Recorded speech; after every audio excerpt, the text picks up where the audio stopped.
In December 1989, along a Florida highway outside of Daytona Beach, officers found an abandoned car registered to a Tampa man named Richard Mallory. He had been missing for several days. Another week and a half went by before the 51-year-old Mallory turned up.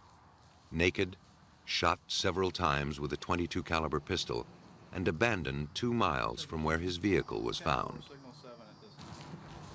Police sealed off the area to search for clues.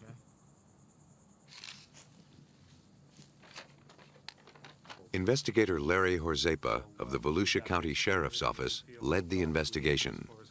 At the time, we weren't exactly sure what we had, so as in all of our homicide investigations that we did an entire sweep of the area and basically collected up everything that we could possibly find that we thought may be connected with the crime. But investigators found very little evidence pointing to the killer. The investigation was stymied by lack of clues. As Volusia police worked on the case, police in 3 other counties struggled with murders of their own. Immersed in their local crime scenes, they had no knowledge of the other killings, no idea they were connected. We didn't know about the other killings that had been occurring for almost a year.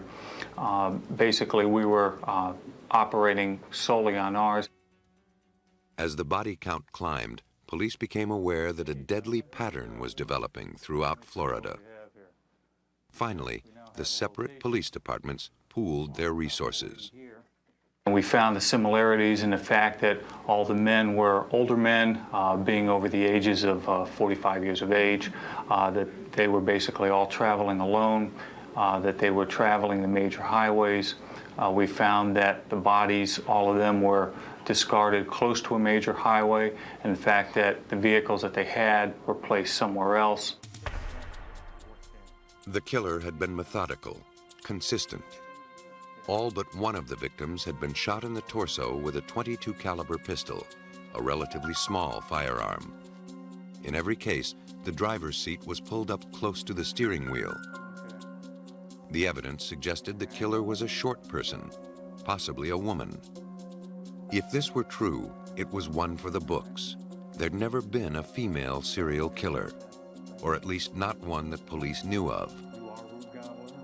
But at this point, it was just a guess. The killer had been thorough, wiping off all fingerprints. Then, on July 4th, 1990, a woman reported to police that she saw a car crash through a fence, then drive off. In the car were 2 women, a blonde and a shorter brunette. A few miles away, a car matching the description was found abandoned. Witnesses at this scene also described the 2 women. The car's registration revealed that it belonged to Peter Sims, age 65, an itinerant missionary who'd been missing for almost a month. Police saw a possible connection to the string of homicides. The car was turned over to Merv Stevens of the Florida Department of Law Enforcement. The vehicle had been basically wiped down on the inside and outside. The crime scene analysts had went to the armrest on the driver's side of the car and had removed the armrest. Upon removing that armrest, they noticed what it looked to appear to be a palm print, a bloody palm print. The single print was their only clue, and a potentially damning one. But prints in blood are notoriously fragile. Forensics would have only one chance to read the imprint. Only one chance to link killer with crime scene. They could not afford to make a mistake. I think they made the latent lift as a last resort. Once they had discovered what they thought was a blood print, or looked to be like a blood print, it was reddish brown in color. And in photographing it and using the different lighting techniques, a blood print will tend to dry out. Once a blood print dries out, it becomes real fragile.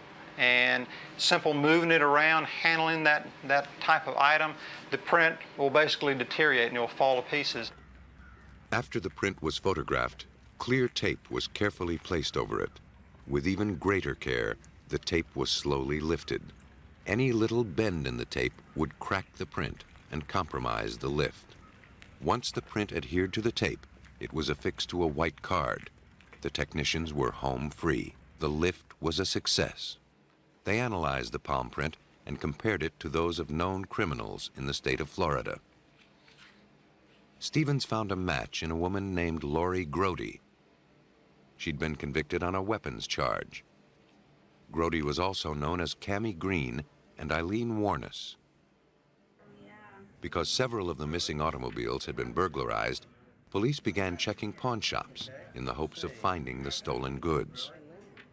At one, they found a pawn ticket in the name of Cammie Green for a particular brand of camera and a radar detector, items missing from the car of murder victim Richard Mallory.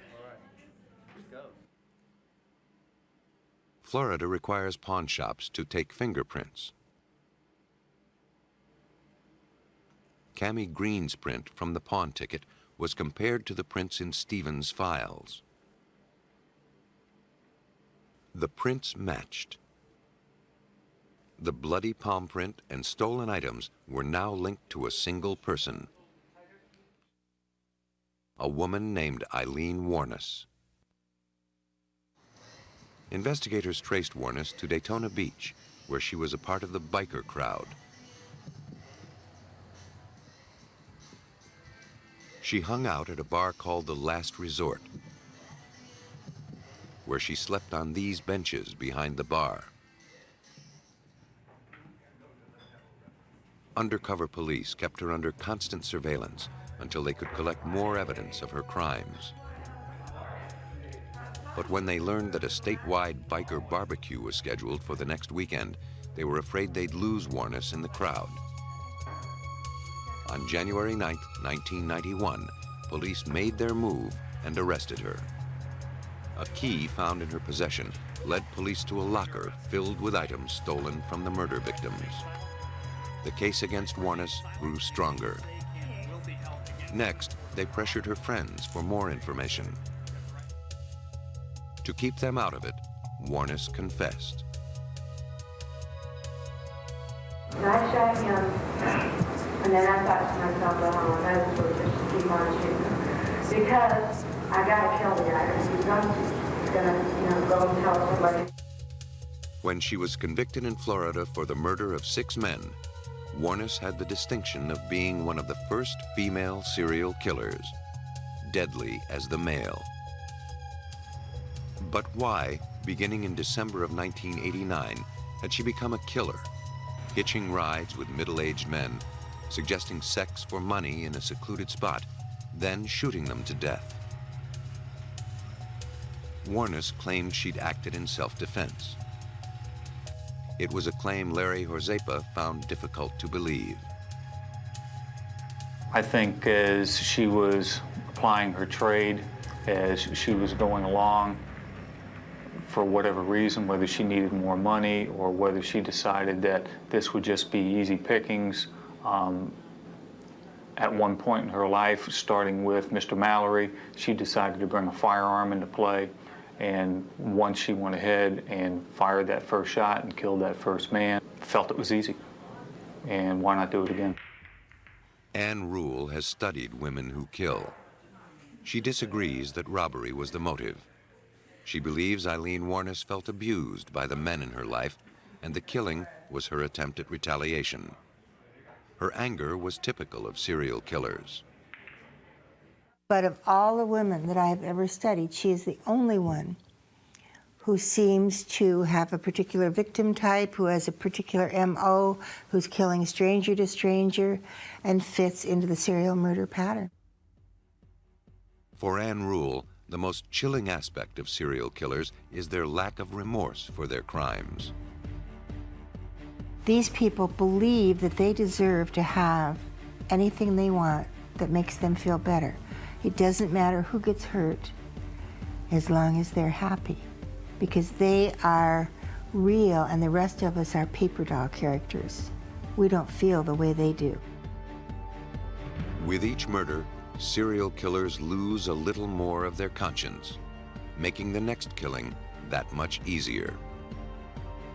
As police departments throughout the country begin to share information, they can more quickly see the deadly patterns emerge. Then they can stop serial killers in their tracks.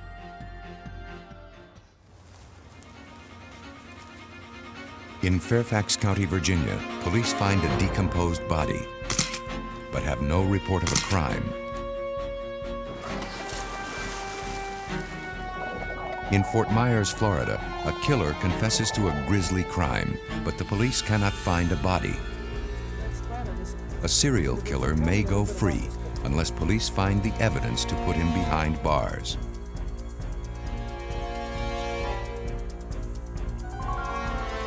In each case, forensic scientists must find proof of the crime in the bones of the murder victim. Using scientific studies of human decay to find out when the victim died so the killer may be traced. Hoping to prove there is no perfect crime. That dead men do talk.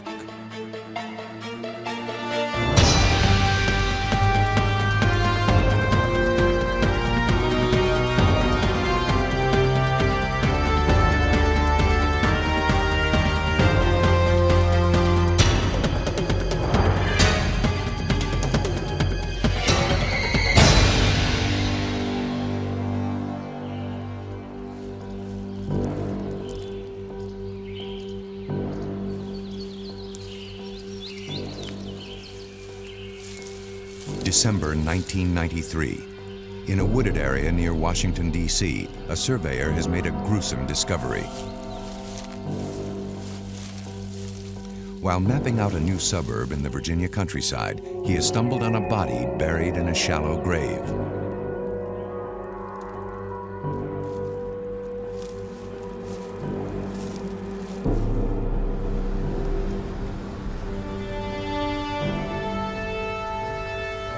Officers from the Fairfax County Police Department arrive at the secluded area where the body had been found.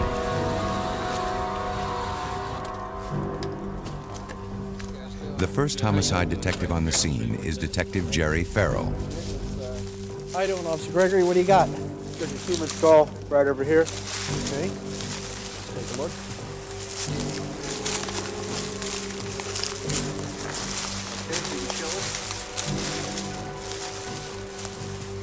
The police assume it's a homicide. But there are no immediate clues to help identify the victim. And Lieutenant Wilson, he's there. You want to take a look?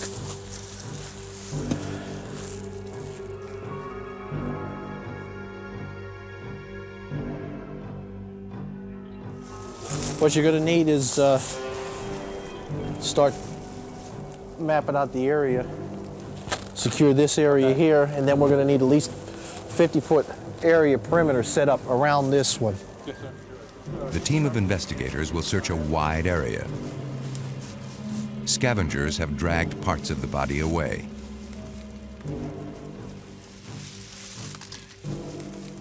The police meticulously document the position of the body with photographs, sketches, and notes.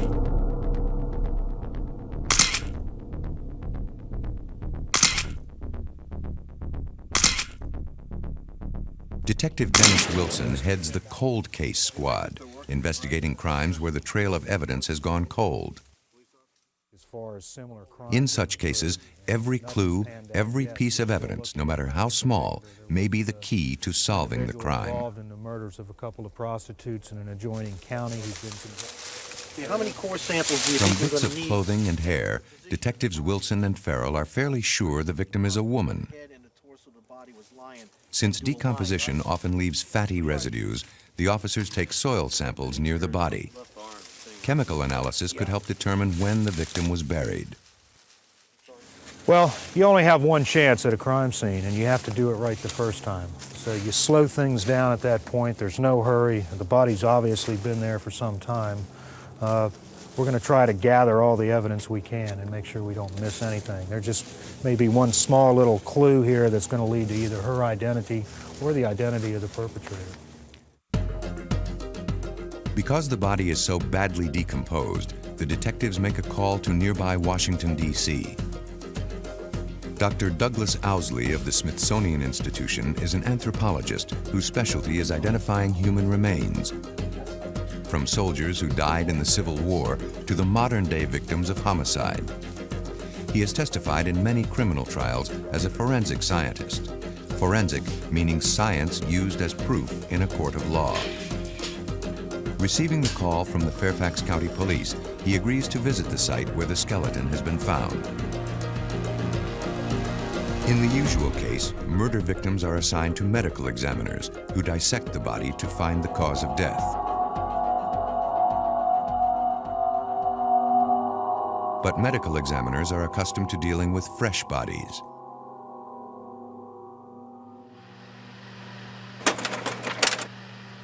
Here, only bones are left to tell the tale, requiring the special skills of the anthropologist. It takes 3 days of careful excavation to take the body from the ground.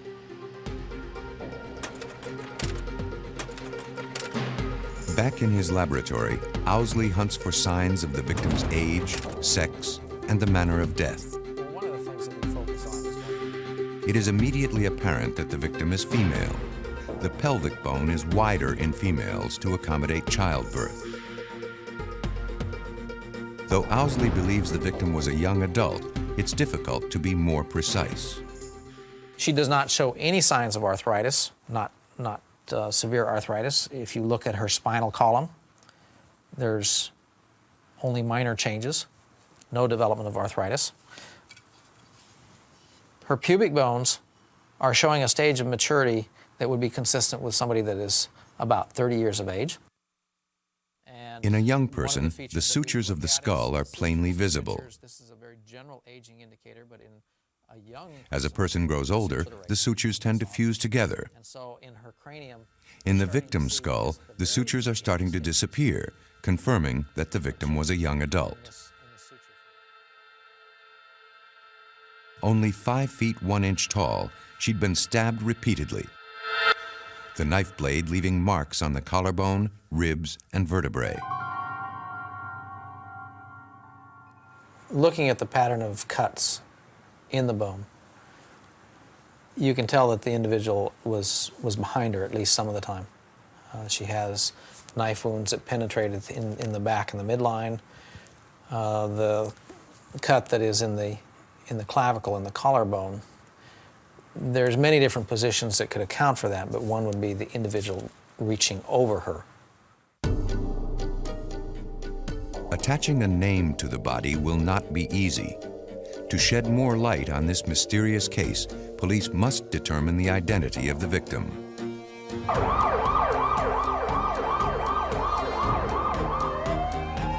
In Fort Myers, Florida, police will have the opposite problem. A crime without a body. 911, what is your emergency? Yeah. Okay, one moment, sir. Betty, I have a man on the phone advised he just murdered someone. In a police communications center in Fort Myers, Florida, a 911 call will lead to the discovery of a grisly crime dating to 1989. 911, what is your emergency? I'd like to report a homicide on Piney Road. Murder, where did it happen? I'm only calling in because I should confess to what I did. And you did it? Yeah. Okay. The caller reports a murder he has recently committed. Why did you do that?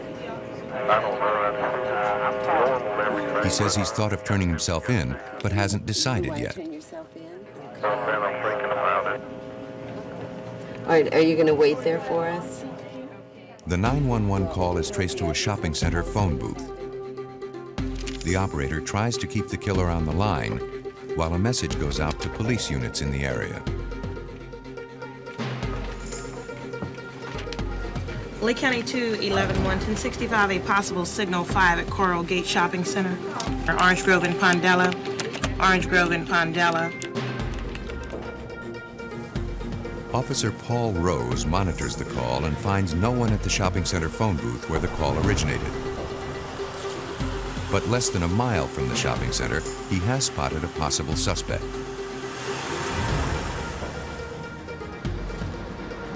The suspect had been walking hurriedly at the side of the road, away from the direction of the shopping center. The suspect, whose name is Paul Klein, quickly admits he made the 911 call confessing murder. He is advised of his rights and taken into custody.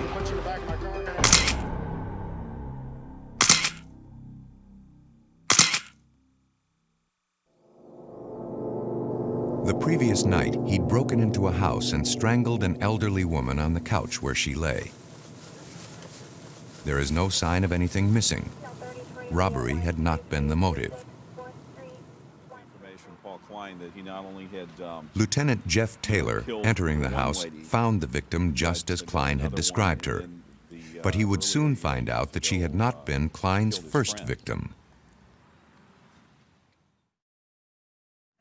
Klein related to me that he heard voices, and the voices made him to become angry. And every time he became angry, he had to kill someone. And when he said that, it indicated to me that perhaps there were other victims also. And I asked him at that time if he had killed before, and he said yes, twice. Klein had murdered one other woman in a trailer some months before.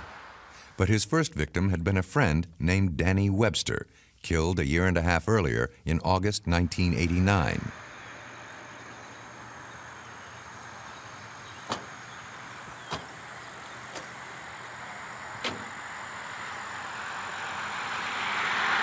Luring Webster into a field to look for aluminum cans, Klein had beaten him to death with a lead pipe. A crime scene search unit scours the area where the killing allegedly occurred. There you go, I got something over here. Oh yeah? What is it? Does it look like it's been there a while, or? We had information, and we believed at the time that the crime was committed, the original act of the homicide was committed in this field. So what we did a grid search of this whole field, and upon doing that, we located a shoe. It's early to tell right now if it actually belongs to the victim, but we believe there's a good possibility that it does. Therefore, once we found the shoe, we have to treat it as evidence.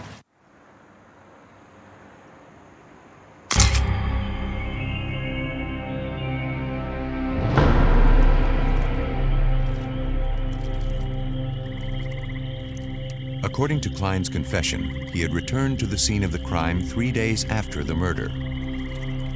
Arriving at night to avoid detection, he swam with the body to a marshy swamp island, where he dismembered the corpse with an axe and a paring knife.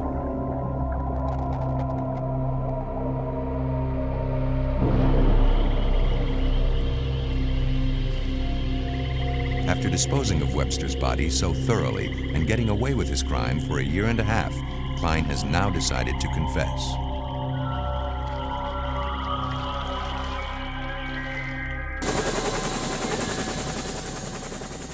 The crime scene search officers find a small piece of bone, photographed exactly where it is found. But they will not find a body. Without a body, police do not have enough evidence to convict. Detective Jack Shell interrogated Klein under tight security. Klein had once bent a stop sign with his bare hands. We needed a positive identification of the body. Although we had somebody telling us who they killed and that they killed them, we still have to prove who was killed, how they were killed, and when they were killed to the best we can. It's the corpus delicti, the body of the crime. We have to be able to establish that, yes, this person died and that this person did it. I guess I must have actually hit him about, I don't know, maybe more than 200 times. I'm not sure. I just kept whacking at everything. I hit him in the legs, the arms, everywhere I could get. Face. Just his head region was more where I actually hit more than anything. But that was after he was already dead too. I just kept hitting. Klein's confession by itself is not enough to prove the case beyond a reasonable doubt. The police must find the body. Klein pointed out the marshy island where he says he left the dismembered corpse. But even if police can find it, it will be hard to identify after a year and a half in the swamp.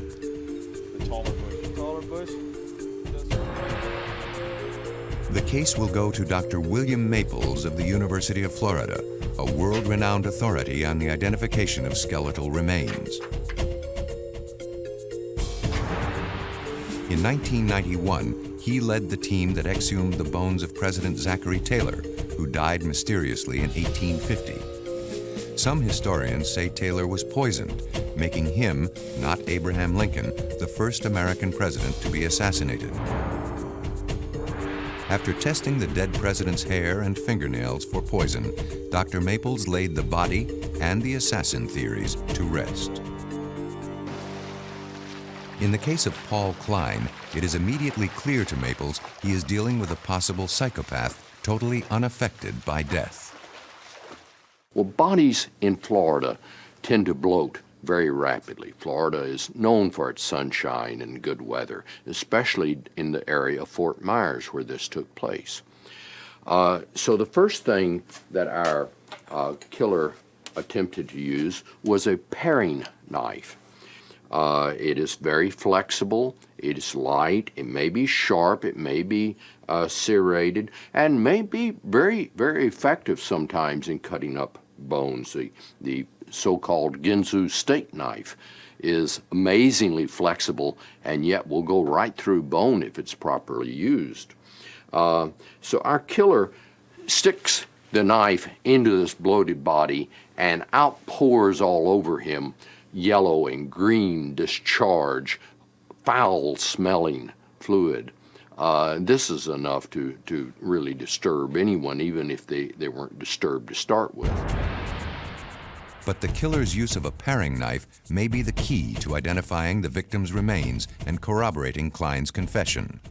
If we take a paring knife and rub along a stick or a bone, or whatever the case might be, you notice that the blade jumps and chatters. This chatter produces an interrupted type of cutting on the bone surface. And we look for this evidence of chattering, and that tells us how flexible or inflexible the blade is. On the other hand, if we take a good heavy-bladed sharp knife and cut on the bone, it doesn't chatter, it simply shaves the bone. And this is evidence of a heavier, less flexible blade.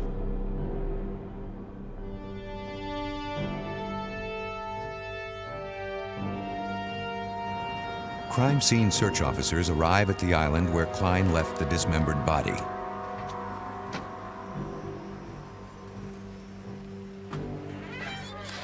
If they can find bones that were sliced with a paring knife, they'll have strong proof that Klein's confession is real.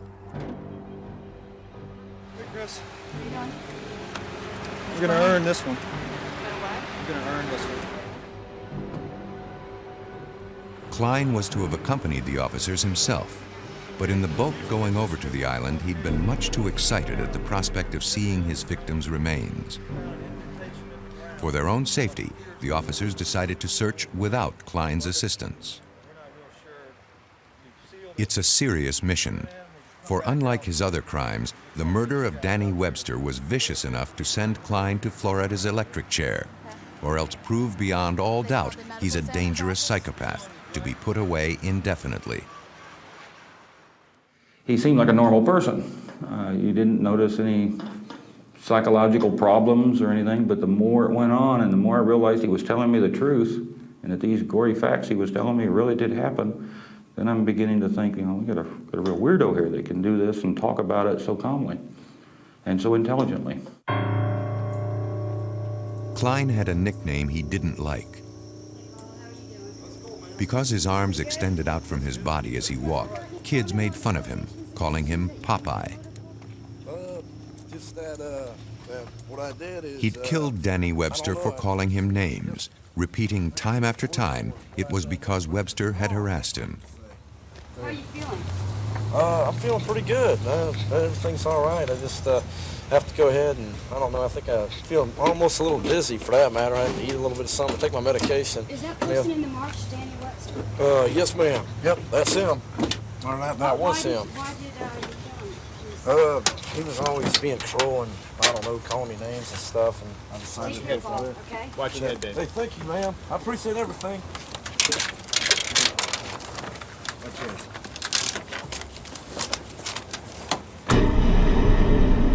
The island where Klein left the body is partially submerged and subject to changing tides. The logistics of finding evidence are very difficult.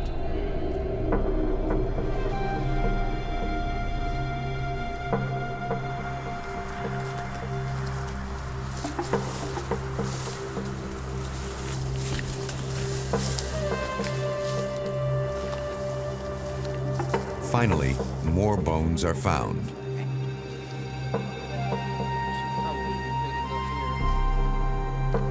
The body is in pieces, just as Klein had said.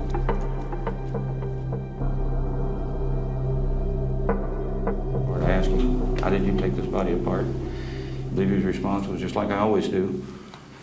I took off the left leg, the left arm, the head, the right arm, the right leg, in a circular motion like that. And he had used a hatchet, axe. He told me where the axe was, which was in another state.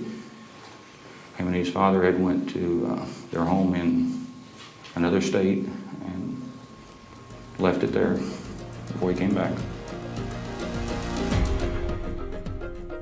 Pieces of bone found on the marshy island are sent to the FBI for examination. The FBI confirms that the bones show evidence of hatchet trauma. An axe or hatchet had been used to cut the body apart. But according to his harrowing confession, Klein had reserved special treatment for the victim's head. Yep, got his head off with the paring knife, and the head, there was more or less like in pieces, and I tossed it right on an embankment about 25, 30 feet from the mangroves, and I stuck it there for like, I had it there for like, the longest time, I guess something like 3.5 months. He told me that he took the head and kept it to come back and visit it. He would visit it every night and talk to it. And after about 2 weeks, it got to the point where it was deteriorated to the extent that he didn't want it anymore, so he discarded it. Klein had carried the head around with him in a paper sack, often engaging it in conversation. Spotting a police car on one occasion, he panicked and threw the head into a waterway, but he could not remember where. A police dive team searches the area where Klein may have discarded Danny Webster's skull.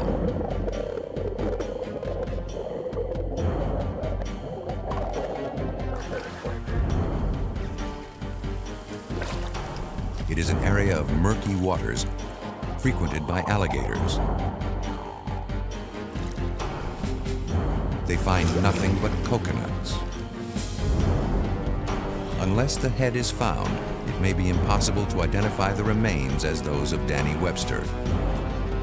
Here, as in suburban Virginia, the police must team up with science to bring a killer to justice.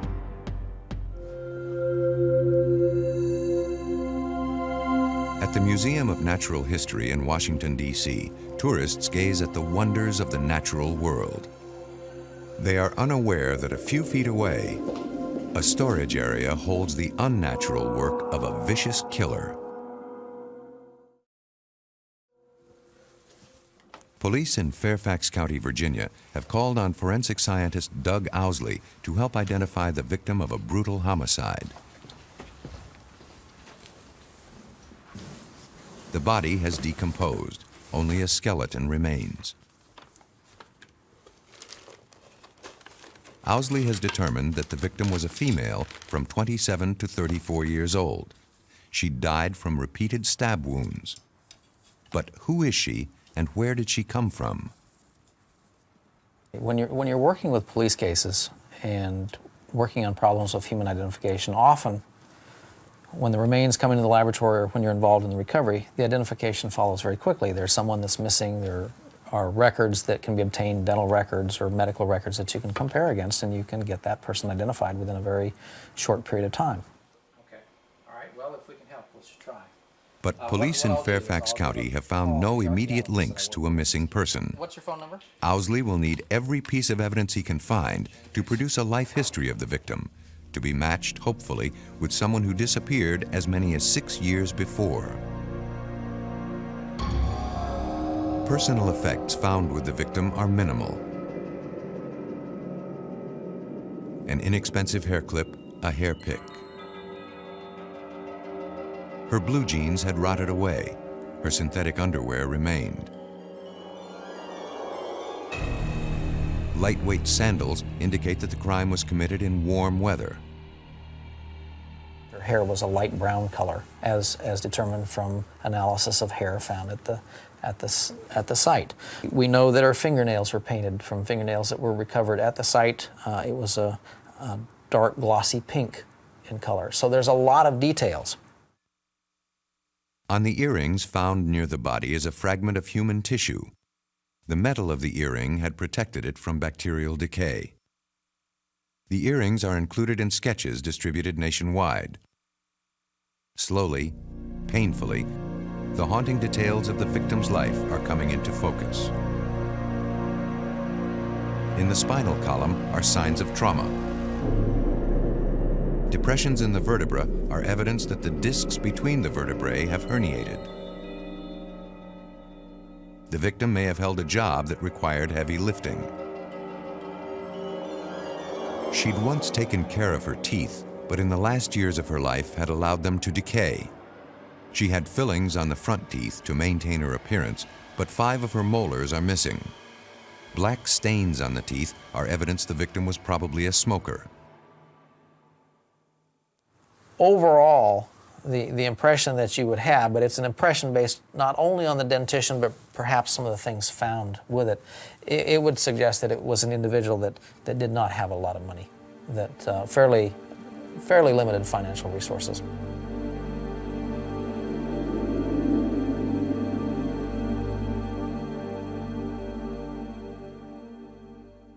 The information gleaned by Owsley is passed on to the Fairfax County Police Department, where Detective Bruce Guth heads the homicide branch.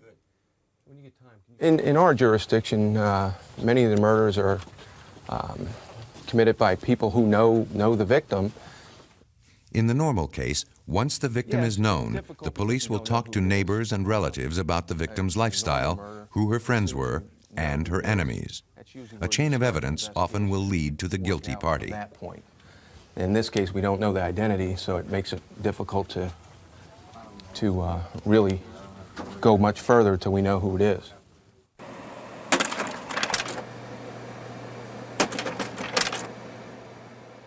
Detail by detail, Fairfax County Police re-examine the evidence found at the scene. A sketch of what the victim may have looked like is distributed to police across the country, along with other details of the case. Even though this case is 2 years old, I'm still actively pursuing leads that have occurred. I receive inquiries approximately 2 to 3 a month. Just recently, I received one from Philadelphia, New York City, and Ohio. Despite the continuing efforts of the Fairfax County Police, there is no matchup of the murder victim with a missing person. To facilitate the search for the victim's identity, Doug Owsley provides data for a second composite sketch using an FBI computer program. When you look at a skull and you're trying to assess what this individual looked like, the basic form is going to be defined by the skull itself. In relation to that, then you take into consideration the clothing that's found, for instance, because the clothing helps you gain an idea as to the size, the weight of the individual, for instance. Starting with an image of the skull, the computer adds successive layers of detail. Markers indicate the probable thickness of facial tissue. The measurements are based on population studies of similar age and gender. Hair found at the scene, along with the plastic hair clip and hair pick, suggest a possible hairstyle. The victim had an overbite, a gap in her front teeth, and a cosmetic filling. Since these features would have been visible in life, the victim is shown smiling in the final illustration. But despite the pains taken to create a lifelike image, there is still no response when the image is published nationwide. Part of the problem, the police are still unsure when the murder occurred. When discovered in 1993, the bones had been dry. The flesh had long since rotted away. You'd have to say that it would be at least a year and a half before that this could have happened. But in reality, I think it could extend back further in time. And so if we take the maximum range, one of the things found in a pocket was a quarter that dates to 1980. So looking at the time frame, we're in terms of the extremes, probably talking between 1991 and 1980.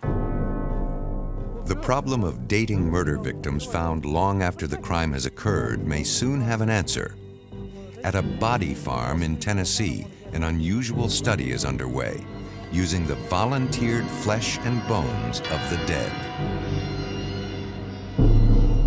In Fairfax County, Virginia, police continue their search for clues to identify a woman found in the Washington suburbs. In Fort Myers, Florida, a confessed serial killer has led police to a headless body, barely identifiable as human.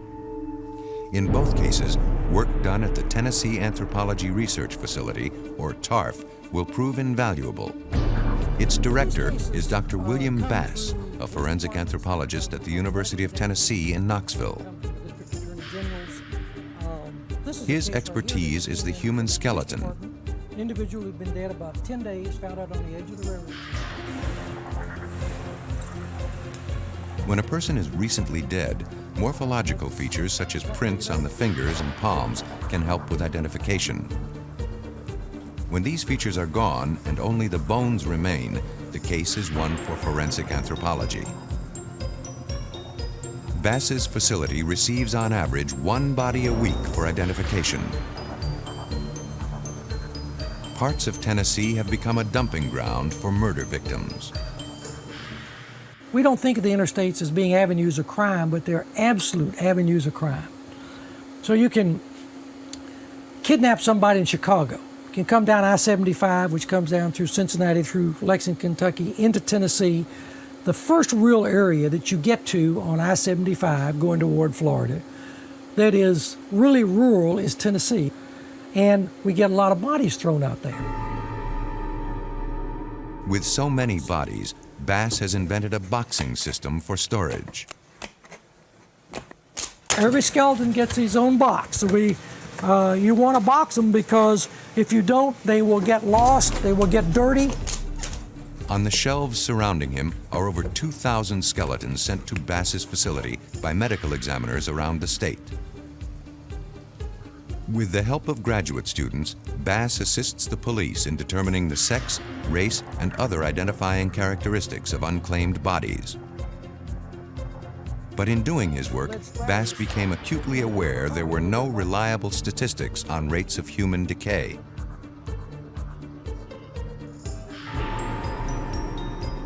He established near Knoxville an outdoor preserve known informally as the Body Farm. Here, he has planted not living things, but dead.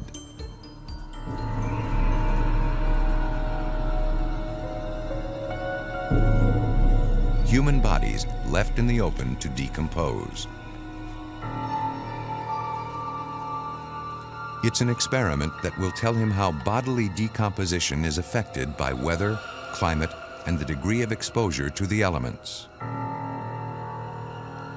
This is a body that we're studying the effects of the covering of the body that the maggots leave.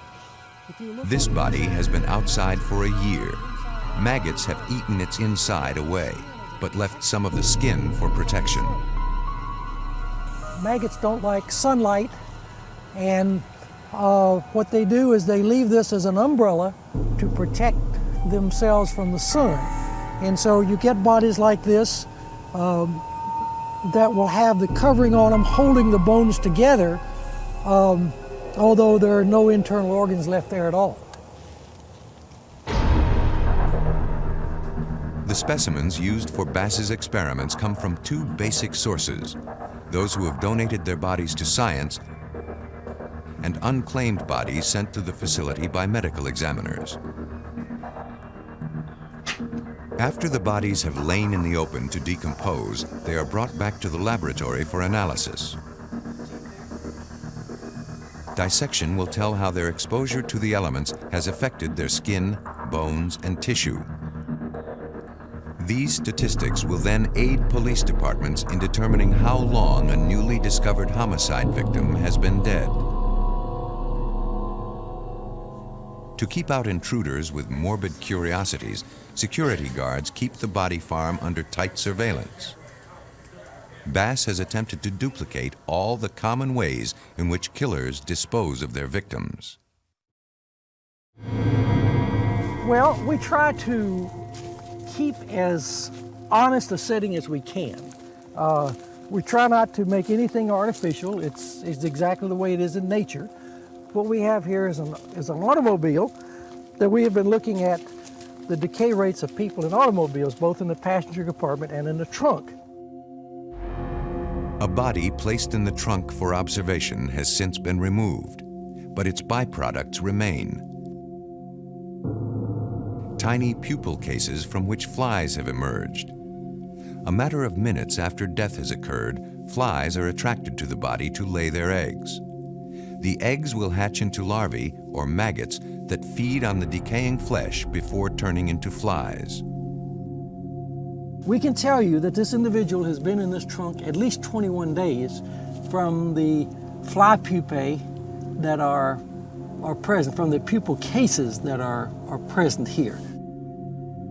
In the back seat of the car, another body has been removed, again leaving a clue as to time of death. Hair mass. What's called the hair mass falls off a dead body after a week's time. Bass has found that in enclosed vehicles, the buildup of heat often accelerates the process of decomposition. Came in last week, and I kind of want to get an idea of what they look like now. Some of the bodies have been dead only a week. Well, he hadn't gone very far. Well, they're both at about the same stage, aren't they? On that body. Others are much older. Well, there are some maggots right there, but that maggot is frozen. He's gotten away from the warmth of the body and didn't make it back to the body, so there are a couple right there. I'm going to push this back just a little bit more here, and we'll see if we can't get under there. And I'm not really sure. Well, you see, there are lots of maggots. See, there are hundreds and hundreds of maggots in there, and they are either slowed down. They're not doing much right now because it's so cold.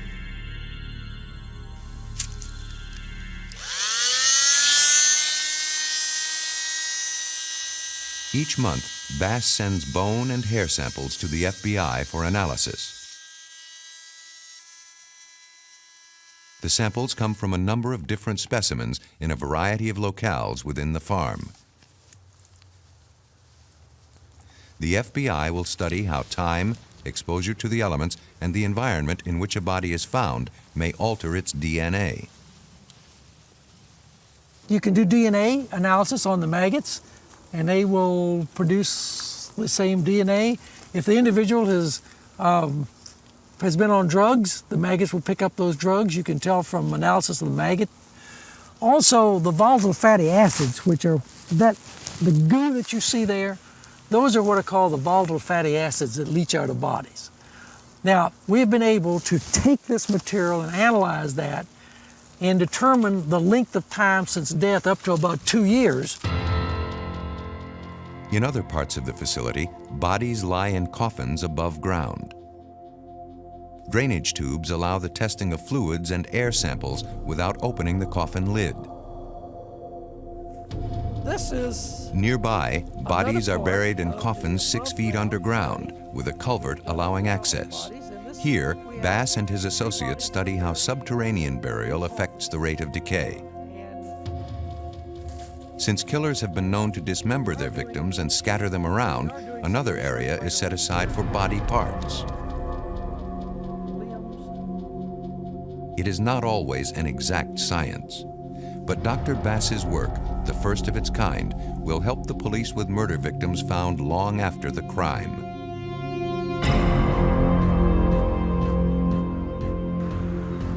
In the case of Danny Webster in Florida, police have only part of the body.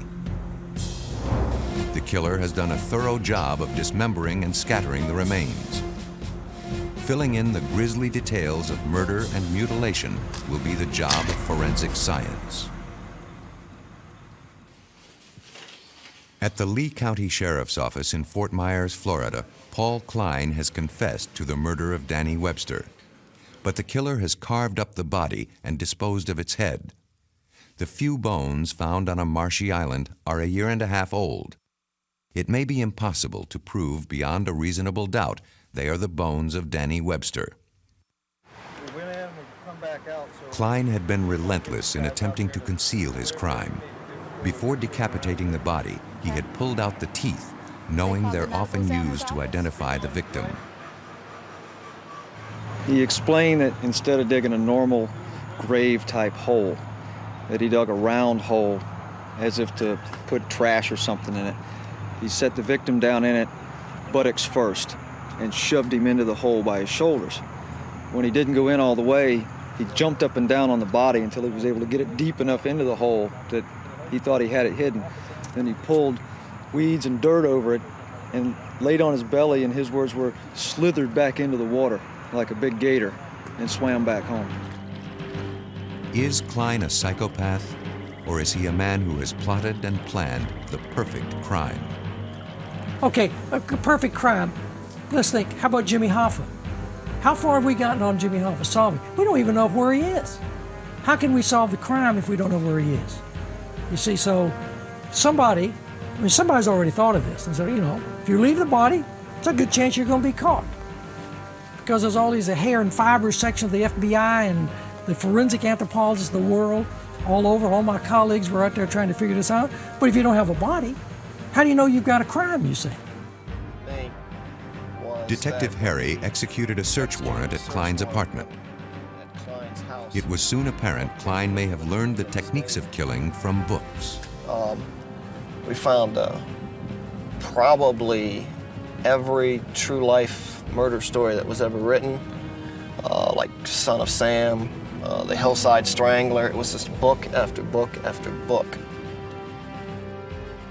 From sparse remains, forensic science must identify the body of Danny Webster. If not, the case may be lost. In order to corroborate Klein's confession and make the case hold up in court, anthropologist William Maples will try to determine the age, sex, and race of the partial skeleton. This is the shaft of the bone. This is the epiphysis, the end of the bone. And they start from separate origins in a child. And they slowly change shape. As the epiphyses reach the end of their growth, they become fused to the shafts of bone. On the bones in this case, fusion is not yet complete. Maples is able to put the age of the victim between 17 and 23, the same age as Danny Webster. Determining sex is almost always a matter of studying the pelvic bones, narrower in males than females. The victim in this case was clearly a male. But determining race will be more difficult. especially with the head missing. Dr. Maples uses the femur or thigh bone to distinguish Caucasian and black. In a Caucasian, the femur is bowed enough to allow his knuckle to pass under. In the case of a black individual, the shaft tends to be much flatter and straighter, and there is no anterior bowing. The amount of curvature in the femur clearly indicated to me that we were dealing with a white male. Finally, Maples examines the bones for evidence of the chatter marks that a paring knife would leave if used to dismember the body. Killers, by and large, aren't stupid enough to use paring knives, so we don't have a lot of evidence of that. But the results are positive.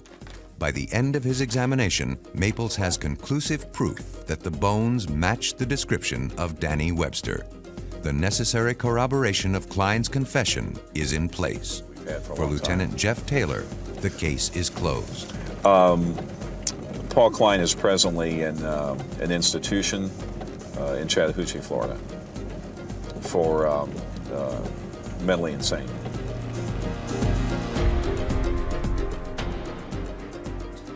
But in Fairfax County, Virginia, police have a tougher problem. A murder victim remains unidentified. A killer may go undetected, free to kill again.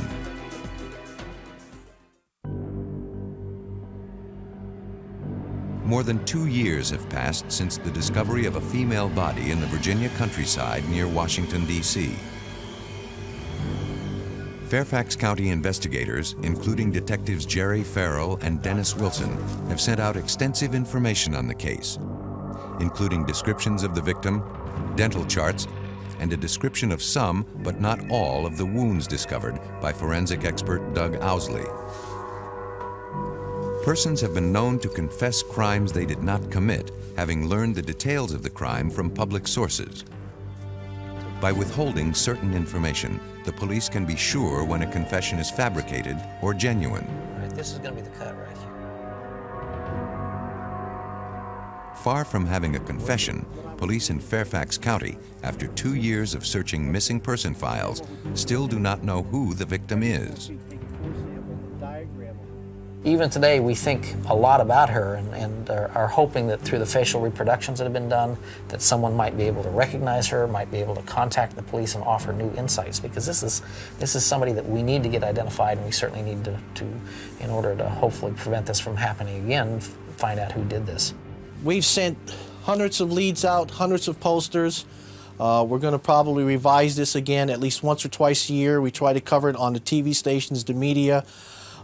We try to get the newspapers interested to run the picture. We run not only the artist renditions, but we also run pictures of the clothing. This is no way a case that's just sitting on a shelf and nothing being done. With a growing population and more people on the move, many crimes may never be solved. Victims like the one found in Fairfax County, her friends and relatives unaware of her death, may remain unidentified, her killer free to kill again. I think that homicide investigations are getting a little more difficult. The national trend is more stranger-on-stranger murders, as in past years it was family members, domestic kind of murders. Nationally, there's more stranger murders, and forensics becomes a very important part of the investigation. Was this the work of a serial killer? Doug Owsley believes not. The body was buried in haste, the killer lacking the tools to dismember it so it would never be found. Serial killers, like Florida's Paul Klein, are far more efficient. You don't gain necessarily that same sort of sophistication in this case. Certainly it led to a tragic end, but in terms of accomplishing what he set out to do, he was much less prepared. On the other hand,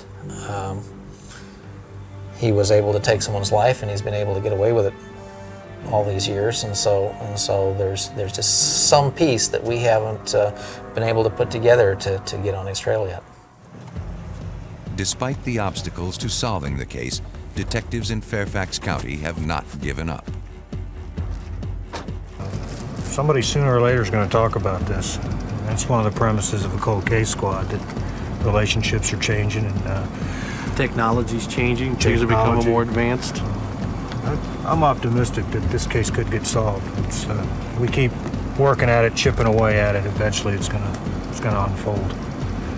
Oh yeah, I'm optimistic. Believe we're going to do it. Sometimes things just take a little bit longer, that's all. William Maples, for one, believes that few killers escape detection. No, of course not. They don't play by our rules. They will take chances, do things that we wouldn't do. They just don't play by the rules. And that's helpful to us because that means that they make a lot of mistakes. And by taking chances, they invariably end up getting caught. Thrill is a big element in that. And thrill means that they're taking chances. And God love them. The more chances they take, the more chances we have of catching them.